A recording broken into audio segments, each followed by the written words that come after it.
Hello and welcome back to Supposedly Fun. My name is Greg. I'm Joel.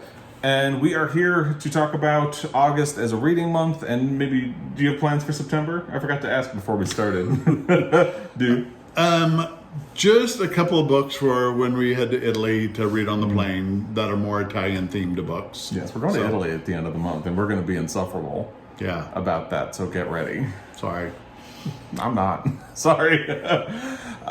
So I read 8 books in August. How many did you read? I read 12, and some of mine were very short, and mostly were audios. He's being modest. He read a lot. How many books you just finished another book? How many have you read so far this year? 82 for the year. That's a lot. That's a lot. You know, before I met you, and probably pre-pandemic, I don't think I read 12 books a year. So you've taught me how to read, get into reading. Not literally. But get into reading and enjoy it. So, and audiobooks have helped. It has been fun watching you get into it. But also, I think you started traveling on the road more. Yeah.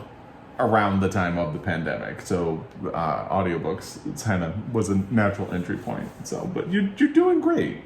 Okay. Don't sell yourself short. So, how do we want to do this? Because you read a lot more books than I did. So, do you want to start? Several of mine were man-on-man romance, which I like to read before bed to just calm me down. Yeah. Read happy cinnamon bun stories. It's been essential. Because that kind of keeps me to go to sleep. So I'm going to gloss over those. It was a series which I really kind of liked by Tasia, Tasia. I believe a straight female, which I'm okay with a straight female. She actually writes some kind of is it kinky? Kinky, yeah. Can I say that? S&M, B&D stuff. You can say that. So it was a little kinky, so I kind of enjoyed it. There you go. And aren't you about to do another one? Yes, another one. Yeah. So it's comfort reading, you know. Yeah. Who doesn't need comfort reading right now? So. But my last 2 books have been the final in a series. I did a series of the Glacier Park detective series by Christine Carbo. Montana author. She lives up in Whitefish. She's done a 4-book series, and I've read the first. I read them out of order, but I read the first 2, but then I read the last 2 just recently. The first one, or the last one in the series, which was the last book I read, was The Shape of Solitude. It was really good. I like this author because you really don't know till the end who it was. Her books sound a little twisted. They're talk about them. Yeah, they're very twisted. Yeah. And the one before that was Mortal Fall, which was real. I enjoyed it. It was not one of my favorites, but it did turn out to be really nice. So, okay. Really kind of a great author. So she's fun. And so you had done them out of order. So Glacier, I think you have it down. So Shape of Solitude was the 4th in the series, and Mortal Fall was the 2nd. Yes, and they don't really need to be read. There's just a few characters that you don't know who they are if you're out of series, or they'll kind of refer back to the one they referred back to more is Bearbait, which was The Wild Inside, which is really twisted and messed up. But it was He was telling me about it, and I was like, what are you reading? Basically, a person was tied to a tree and a bear mauled him. And so they had to get the evidence from this half-mauled body duct taped to a tree. And I think I was sitting in the next chair reading Heartstopper. So those were my last 2 books. Yeah. What did you read? So the first book I read in August was Mercury Pictures Presents by Anthony Marra, which I was really interested in because I read his previous story collection, which is called The Tsar of Love and Techno. And I remember I really liked it, but I don't remember anything about the collection at all. And this one it's kind of about Hollywood and censorship, and I thought that sounded really interesting, and I ended up really just thinking the book was okay. I think the central character, or the character it introduces you to, is really interesting. She's this woman who was born in Italy, and she and her mother had to flee because basically Mussolini's dictatorship and the fascism was dangerous. That her father was persecuted because he was a defense attorney and outspoken against Mussolini. So she and her mother basically like had to get out of Italy, and they came to the United States. And her experience with censorship means that she's good at the studio system and working to get movies past censors. So she's this really interesting character, and her boyfriend is an Asian American actor who can't get, he's a great actor, but he can't get roles outside of like stereotypical awful parts because that's the only thing that is offered to him. And then World War II creates an opportunity for him to make a lot of money because suddenly they need Asian American actors to play villains in movies. So if it had just been them, it would have been a fascinating book, but there are far too many characters in the book and it just moves around too much. And I think it will make movements toward saying something sweeping about all of this, and then it either does not make that point, or it relies on cliches a little bit too much, and it just didn't work for me, ultimately. So that was the first book that I read in August. It's a little bit of a disappointment. Where did you go next? Next I did They Both Die in the End. This was suggested to me by Dr. Eric Cervini, who is a LGBTQ historian. A very cool guy. A little much, but he's a very cool guy. He was a finalist for the Pulitzer Prize in, I think, nonfiction for his book, The Deviants War, which you read. Which I loved. It was really good, yeah. But They Both Die in the End was a kind of a fantasy. There's this thing when you know when you're going to die, you get a telephone call at midnight saying you're going to die. And so it's your chance to go out and do something. Well, these two guys who are very different got the phone call. One was kind of this very anxious, agoraphobic, just nervous kid who stayed at home. He is 18. And the other was a 17-year-old kind of a hoodlum who was actually beating up a guy when he got the phone call. Oh, God. But there's also an app that says, well, if you're going to die today, here's an app to go find a buddy. Well, they found each other. And the rest of the book was them living the last 24 hours of their life, not knowing when they're going to die or how, but doing things they wanted to do. And it actually hit one of my top 5 of this year. You really liked it. I really did. And I am interested from the way you talked about it, but I think I need to stay. I don't know that I could deal with something where people know they're going to die at the end right now. So, and but it's how the two's friendships really bonded and how they helped each other kind of grow. Made the bad boy a little good and the good boy a little bad, and just kind of they blended each other. And the friendship like was and me. Yeah. I'm the bad boy. And how they came together in the end and became friends. It was a really super sweet book. I liked it a lot. Yeah, I recommend it. Yeah, I'm very interested in it, but I think maybe like next year for me, probably. So. The next book I read in August is The Day the World Came to Town, 9/11 in Gander, Newfoundland by Jim DeFede. You read this last year, and it was one of your favorite reads of last year. I think number 3 last year. It was really high up, I think. I'll put a link to our video where we talk about our favorite books from last year down below. And I had always intended to read it based on that, everything you said about it. But what really kind of hastened my journey to reading it is that we went to see Come From Away, the musical, based on this same story. I don't know if it's not necessarily based on this book, but it is based on the story. Yeah, it's based on the story, but 2 different researchers went in, and the characters are different. Yeah. So if you're unfamiliar, in Gander, Newfoundland, there is an airport that's really large because back in the early days of flight, planes couldn't make it across the ocean without stopping to refuel. So it's like this really big hub, and now planes don't need to do that, but the airport is still there. So on 9/11, when the United States shut down its airspace, planes needed somewhere to go, so they were sent to this airport in Gander, and all of these people were displaced, and the townspeople of Gander and the surrounding towns came together to support the plane people, take care of them, get them medications that they needed. There were animals on the planes.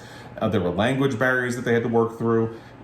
They realized at one point in both the musical and the book that one person isn't eating the food, and it turns out he's kosher, so they have to set up a kosher kitchen. And just the length that these people went to take care of these people who were displaced and stressed and didn't really know what was going on, couldn't communicate with their families because this was before cell phones were really widely available. It's a really interesting, beautiful story. Absolutely beautiful. Yeah. One thing that I kind of opened this up to just read it today. There's one of the songs in there, it's a musical, but one of the songs in there was about On the Edge, that the people of Gander were never on the edge because they just pulled together and did what they had to do. Yeah. There was no tension, there was no fighting. It's just like, we have to do this. Go find it and bring it back, and let's feed them, let's clothe them, let's give them whatever they need to take care of themselves. Yeah. Absolutely beautiful story. I cried during the play. I cried reading the book. Both. Yeah. The play is on Apple TV. It is. So if you have Apple TV, please watch it. Yeah. And it's really good. Yeah. So we saw it in Spokane, and the touring company is working their way through Canada. So if you can see it live, I do recommend it. But yes, absolutely. If you have Apple TV, they filmed the Broadway version with all of the actors from the Broadway version of the show, and it's really great. And it's just a great story. And I got a shirt. I forgot. I'm wearing it. I'm wearing my shirt that I got from the show. Welcome to the Rock. The Rock being Gander, Newfoundland. So, yeah, that was the next book that I read, and you ended up. Spoiler: you did reread this. I reread that because of a lot of things that were in the movie, the play, and what you said. I wanted to reread it to just do it. So I had a long road trip this week, so I just plugged her in and finished it off. And I enjoyed it the second time around just as much. Yeah, and it's interesting because since the Come From Away was a couple who went back and did interviews later, so there are stories in the musical that are not in the book, which really just adds another level. Yeah. I think. And it's interesting as well because I didn't realize when I read this that it was published in 2002? That was published in 2002. Yeah, 2002. Come From Away, I believe, was done 10 years later. I think they started it, and then I think the show opened in like 2014 something. Yeah. So when it got to the end of the book, it really didn't have a lot of information about what happened to all the people moving forward, and Come From Away does. So that's kind of interesting as well. In Come From Away, there's two gay characters, and we were like, is this real? But it is. Yeah. The one guy, one of the gay guys in it, actually wrote a book, and I am going to read it next. Yeah. We're coming up on 9/11. So I'm going to read it on the anniversary of 9/11. I think it's going to be a little religious, but I'll deal with it. I'm okay. But he has a company, and every year on 9/11, he will give all his employees the day off, give everybody $100, and say, go out and do an random act of kindness. Which is nice, and that's kind of the point of both Come From Away and this book. And I love that. Which I think is a beautiful story. So I'm going to read his book and see how it is. So. Yeah. So that was what I did next. You actually read The Day the World Came to Town later in the month, but since we're talking about it. So what did you do? Next I did Stories from the Tenants Downstairs, and it was good. Kind of, because we lived in a 6th floor walk up, and I just pictured this whole thing in a 6th floor walk up. Yeah. It was different stories from different people getting through life, and it was interesting. I liked it. Yeah. So I read that. It was the last book that I read in the month of August, and I really liked it a lot. I think I probably liked it a little more than you did. You did. But I just thought it was really interesting because we lived in Harlem in a 6th floor walk up, and this is about gentrification in Harlem, but it's not real. I don't think it even uses the word gentrification anywhere in the book. It's really just about people in this apartment complex trying to live their lives, the struggles that they face, and a new company has purchased the building and is jacking the rent up. And a lot of people in the building are struggling to make pay. So it's linked story, make rent. So it's linked stories about people in the building, and it's really interesting. I think there's one about a teacher. I love that. That was my favorite. Yeah, she was a para, and I loved her. I loved her stories, and and I think we both listened to the audio, and there are different narrators for each story. One of them is actually the author, Sidik Fofana, and I think they do a really good job with giving each character a different voice and a different background, and they're voices that you don't typically hear in literature, which I found very interesting as well. Yeah. So I did that as well. And then on the way back from on the way to Spokane. To and from. Yeah. We had 3 hours to Spokane and the rough 3.5 hours to and from. So we decided we would try something a little different because we've never listened to an audiobook on a road trip before. So I have wanted to read Angels in America since like 2000, and I haven't gotten to it. And I've never watched an adaptation of it because I always wanted to read the book first. And I never got around to it. So they did a revival on Broadway with Andrew Garfield, Nathan Lane, and Lee Pace. Yep. And am I forgetting somebody? The narrators were Bobby Cannavale and Edie Falco. So they got the Broadway cast and Bobby Cannavale and Edie Falco to do an audio. And so we decided we would do that. So we listened to, it actually worked perfectly because if you're familiar with Angels in America, it's a gay Fantasia on national themes, but it's divided into 2 parts. The first part is Perestroika, right? Yes. Yeah, part 1 is Millennium Approaches and part 2 is Perestroika. So we've managed to listen to part 1 on the way to Spokane, and then we listened to part 2 on the way home, and it worked perfectly. It was perfectly timed both ways. It was. We finished part 2 as we were pulling up to pick up Jamie. Yeah. So it worked out really great. And I loved this. I think it was really fantastic. I thought it was great. I'd seen the movie on HBO. It was really good. So we're going to probably do the HBO version. And there's a national theater that has the stage version. Yeah. So, I think there's only one substitution in the cast. Instead of Lee Pace, it has Russell Tovey. Yeah. Which, yeah, I'm really excited to see either one. We'll probably do both, but we're going to have to space them out because it's really long. 6 hours. But really good play. Yeah. I'm glad we did that. Yeah, it was fun. Yeah. So what did you do next? A book that you suggested to me, Deaf Utopia by Nyle DiMarco. Yeah. He was kind of a nobody, but he was on America's Top Model. Yes. And Dancing with the Stars. Yeah. And won both of them. okay, I did get spoiler alert. He won both of them, but he's deaf. And it was kind of his story, his life, going through all these things and being deaf. And I think when we get back from Italy, we're going to stop learning Italian and learn sign language. I would love to. I think it's really cool. Oh, I do want to say in Come From Away, the stage play, they had 2 signers doing the signing for the play. I love that stuff. I kept watching them. Yeah, I know. Periodically. They're very, very good. They're very expressive. And if you get a good signer who's very animated and expressive, it's beautiful. Yeah, so it is. I do want to learn that. Yeah, and it was interesting because I read Deaf Utopia in July, and I can't remember when this episode of the second season of Only Murders in the Building. There was one where Selena Gomez's character is with the son of Nathan Lane's character, who is deaf on the show, and in real life, I think. In real life. And it was really interesting because it reflected something that was in Nyle DiMarco's book, which is that frequently people will just expect him, like, okay, well, read my lips. And he's like, that's not reliable. Please just write something down. So through the whole episode, the deaf character is looking at Selena Gomez like, I can't understand you. And she just keeps talking. And that's exactly how people treat Nyle DiMarco in real life. And it has made me kind of figure out when I do meet somebody deaf, we have such great apps on our phones that we can actually do voice to translation and talk to somebody. Yeah. And I did have a friend once who is deaf, and that's how we communicated a lot. And no, you cannot expect them to read your lips. Yeah. I have a big mustache. I talk fast. I talk different.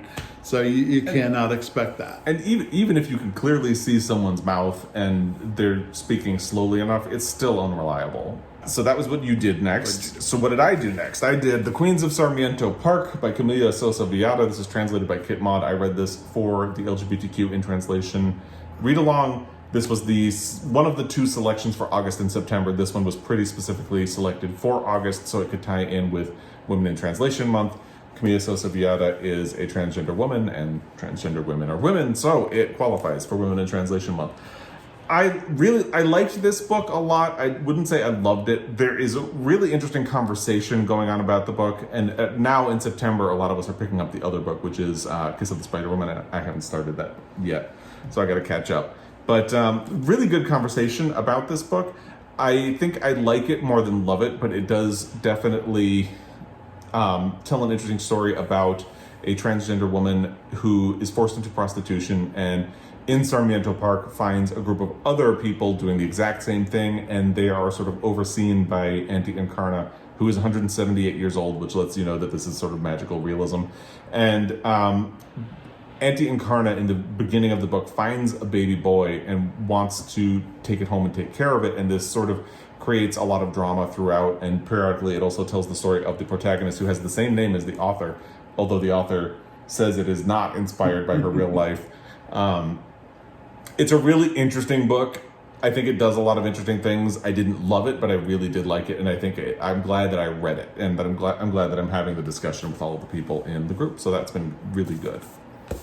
What did you do next? My next one was Dancer from the Dance by Andrew Holleran, as one you recommended to me. It was kind of it's a novel, but it seems real. Yeah. It was basically living the gay life pre-AIDS. And I really liked it. Yeah. I know you did too, and it was good. I really enjoyed it. It's an interesting book because, and I have a whole video about this, but I feel like it's a book that it's difficult for a lot of people to access in today's world because it reflects something that is so different from what a lot of people experience, because it's about the New York City underground and how gay life was underground, and so you'd meet up in these clubs and it was very sex focused because you couldn't have a relationship really. Right. And it reflects that world in the before times, before AIDS became a thing. So there was a sense of freedom at that time, but it was also kind of hollow because you couldn't have this open, honest, authentic life.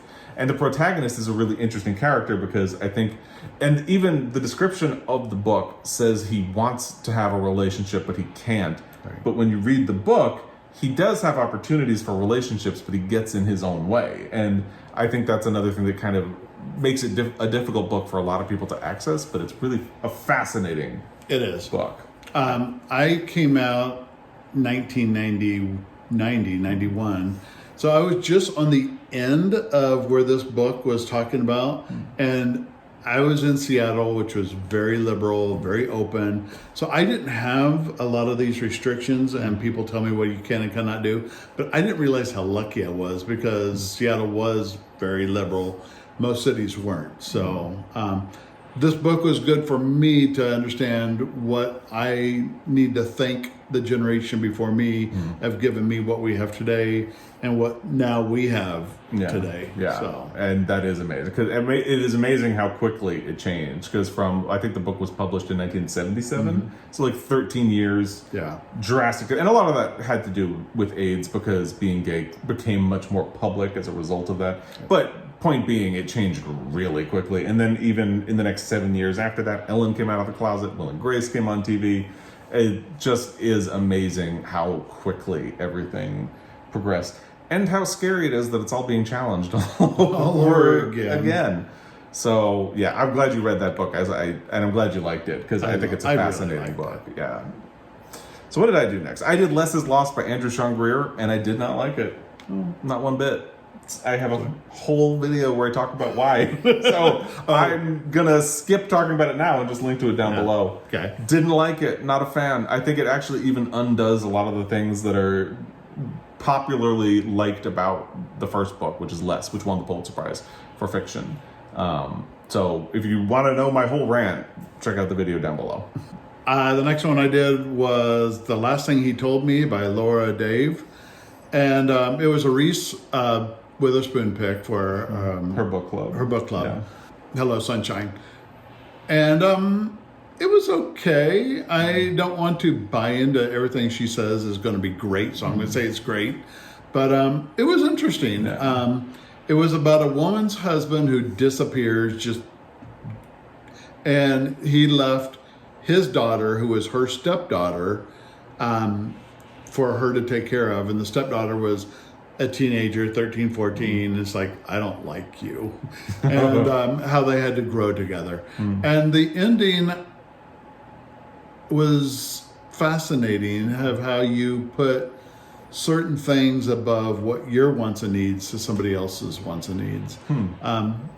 It was good. I liked it, but I didn't love it. Yeah. And but it was a fun read. Yeah, I think Reese Witherspoon is really clever with her book club because I think she's very good at picking books that a lot of people will like and that aren't.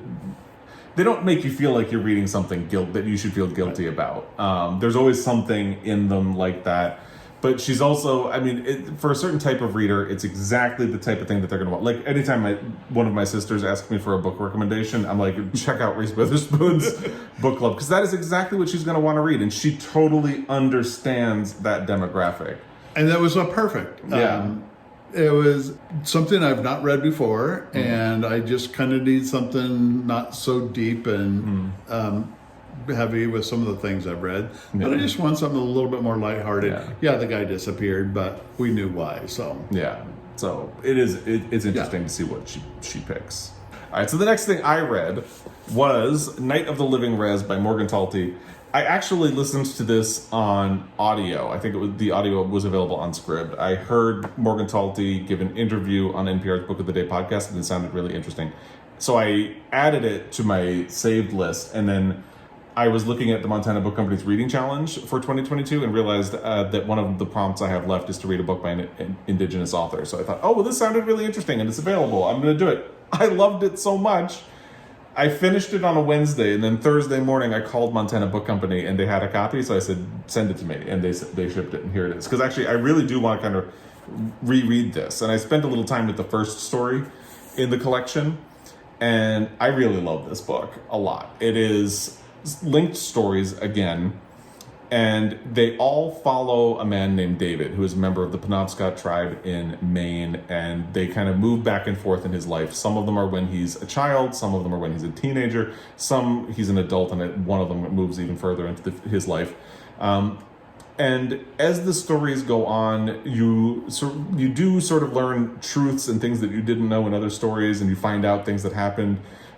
And it really interesting twists, but you also see the whole arc of his life and what happens to him and the expectations and the traumas that have been inflicted on his family, the joys that they have. Like, a lot of the things that happen are bleak. And in a lot of the stories, this isn't a spoiler because the very first story, he's trying to go buy drugs. And he stumbles upon a friend of his in the swamp, because you cut through a swamp to get there. And his friend had fallen asleep on the ice, and his hair is stuck to the ice. So he's trying to figure out how to get his friend loose. But it's also funny because then, and again, this is the first story, he ends up cutting his friend's hair, and then he jokes like, I never thought I'd have to scalp another Indian. So there's like a dark, it's like funny, but it's also really tender. The relationships in it are really sweet, even when they're very troubled. And I just really liked this book a lot, and I hope that more people read it. I'm a big fan of this book. It's definitely in my top 10. I can't remember where it ended up. My top 10 is really competitive right now. And I think at some point I'm really just going to have to sit down and try to sort it out because I don't know. But I really loved this book, and I am so glad that a lot of people have said that they're picking it up. And I hope they love it as much as I do. I will be picking it up, so you've got me sold on it. So it's going to be one of my future reads. It's really good. My next one was Blacktop Wasteland by S.A. Cosby. I was excited about reading this because I loved Razorblade Tears. And I need to read both of those books. Blacktop Wasteland wasn't as exciting. I would definitely start with Razorblade Tears. Yes, it was good. It was a guy who was just getting out of jail and getting out of trouble, and he had a wife and a kid, and he just wanted to be on the straight and straight. And things were just getting really, really tough for him. Rent way past due, kid needed braces, family here, family there needed stuff. Mother kind of messed up and was getting kicked out of the nursing home, owing thousands and thousands of dollars. So he knew he had to do one last job. And it was a really exciting job that they did, and how they pulled it off, it was really cool. But the book as a whole wasn't what Razorblade Tears was for me. It didn't hit me right here the way Razorblade Tears did, but Blacktop Wasteland was good. Not as dark and gritty as the first one, But there were some scenes in there that were like, oh, it was a good book. So I would recommend Razorblade Tears. If you really, really like it, try Blacktop Wasteland. Both are really good. Yeah, I definitely want to prioritize Razorblade Tears, but I think it's probably going to wait until like either the end of this year or maybe hopefully early next year before I get to it, because everybody tells me it's brutal, and I don't know if I can handle brutal right now. It is. So it's going to be a while. So the next book that I finished was The Last Unicorn by Peter S. Beagle. I picked this up because I mentioned the story. So my niece has summer reading, but she's not assigned books basically, and they don't really care about how much she reads. She just has to log what she does read. So my sister and I were trying to get her to read some books, and she was kind of resisting. So finally she picked this book, and I was a little bit resistant. It matches my shirt, by the way. I was a little resistant. I didn't say this to her, but because I watched the animated movie as a kid, and it scared me. And what's funny is after I finished the book, I watched the movie. It is not scary at all. So that was just really funny. And I really loved this book as well. It's very smartly written. It's very clever. It says a lot of interesting things. It's kind of meta because it's like a classic hero's quest type story. Like the unicorn is presented with a problem in the first chapter, which is that she overhears some hunters saying that there are no unicorns left in the world. So she goes on a quest to find out, am I really the last unicorn? And then she finds out that there's this king named King Haggard who has a castle, and he has this red bull that did something to the unicorn. So she needs to find out what it is. And so it's your classic hero's quest, but the characters are very aware of this. Like even to the point where at one point, somebody mentions the birth of another character, and they say, let me tell you, I know the birth of a hero when I see one, and that's exactly what this was. So he's this really heroic character. It's just a really smart book, beautifully written, and I'm really glad that I read it and didn't challenge the idea. And I think my sister's going to be coming back on vacation soon, and hopefully we can talk about the book. But yeah, absolutely recommend that for sure. And my last book was The Man Who Ate Too Much by John Birdsall. It was a story of James Beard. And I've always been very curious why was he so big? And he was big. He was like 6'3", 300 pounds. He loved to eat. His mother taught him how to cook. His mother taught him how to eat well. He was just in the right place at the right time all his life. And just one thing happened, and another, and another, and another. And then he started doing some cookbooks. And the cookbooks always did really well. And he actually did get a cooking show. And because of all of this, his name became so big and associated with cookbooks. That's where the James Beard Awards came from. Yeah. And I think it was more his foundation that put it all together. Because when he died, he had really nobody in his life. And the foundation, which is in New York City, in his home, started doing things that honored chefs and honored the culinary world, cookbooks. So I was kind of curious why he was so big and what made his name. But honestly, he didn't do anything extraordinary. He just right place, right time, and just made things happen. It's interesting as well because we watched the TV show Julia earlier this year, and he shows up in one or two episodes as a character. And in one of them, he and Julia go out drinking, and he's almost jealous of her reputation and how popular she is. But from your reading of the book, it kind of sounds like she did more. She did a lot more. Yeah. And but it took him a while to get his names out there. I would say his cookbooks are as famous as some others, but people who are in the culinary world that want good food will go to his cookbooks and get his cookbooks. I think our neighbor is a fan of his cookbook. Big fan, yeah.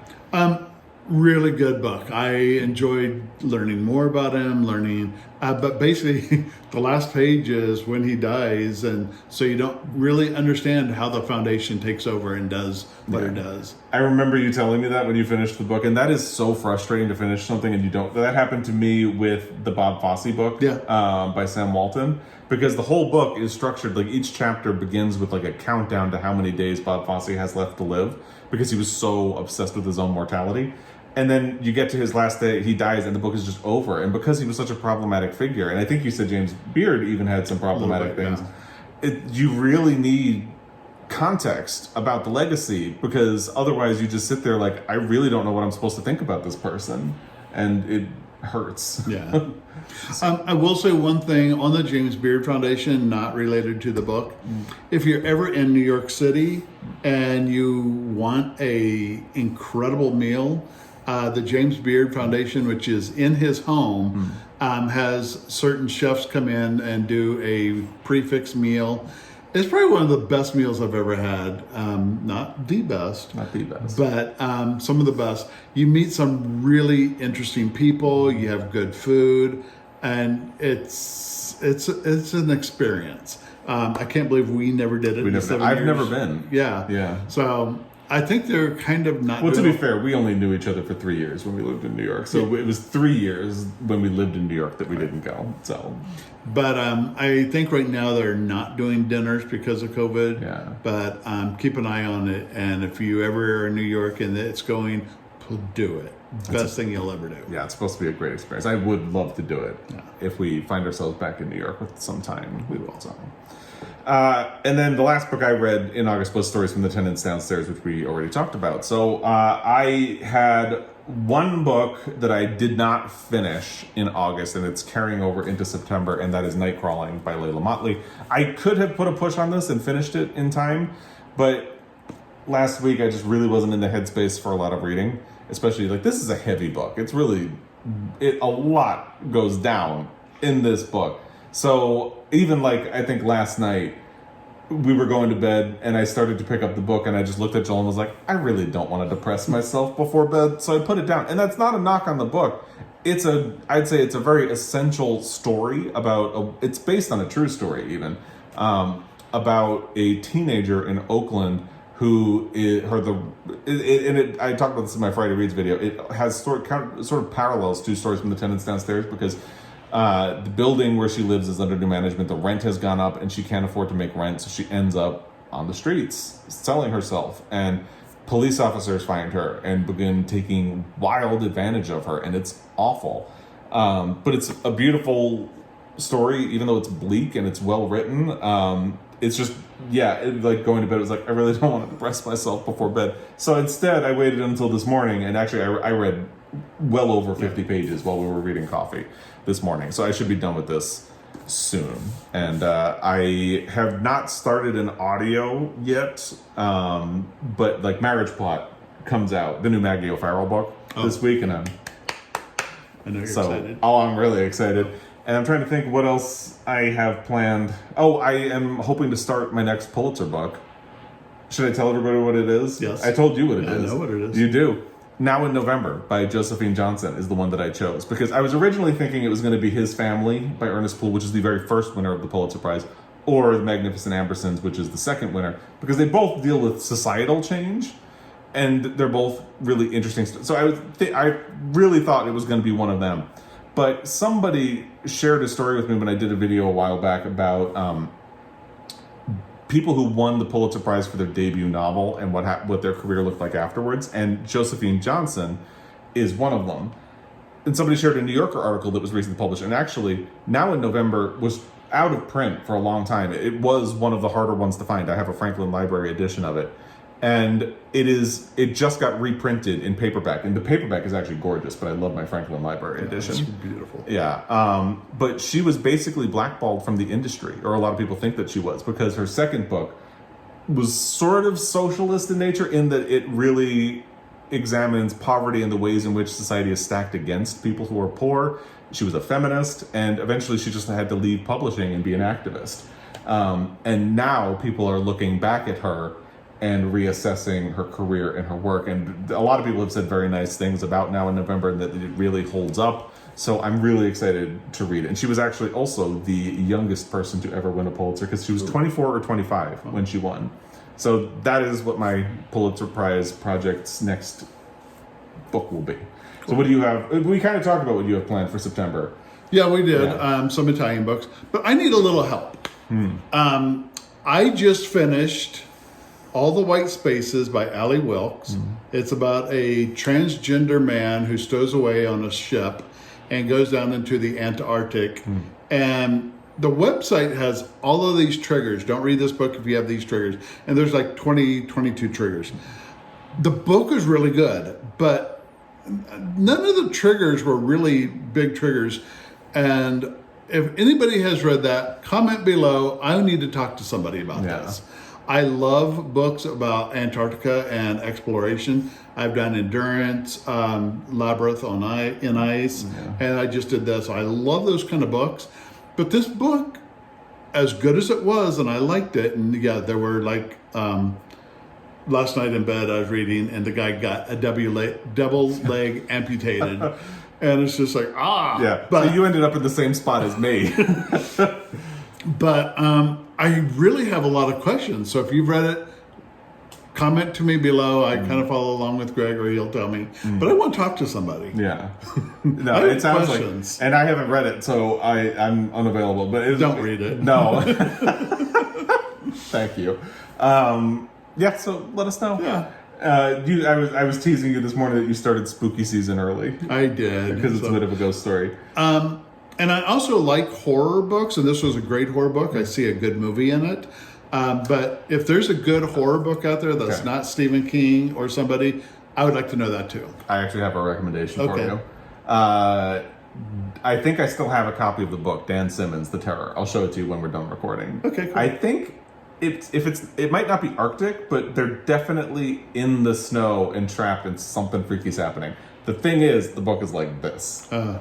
So we'd have to find, we'd have to find the audio, maybe. I bet it's a good audio. I got some big traveling coming up.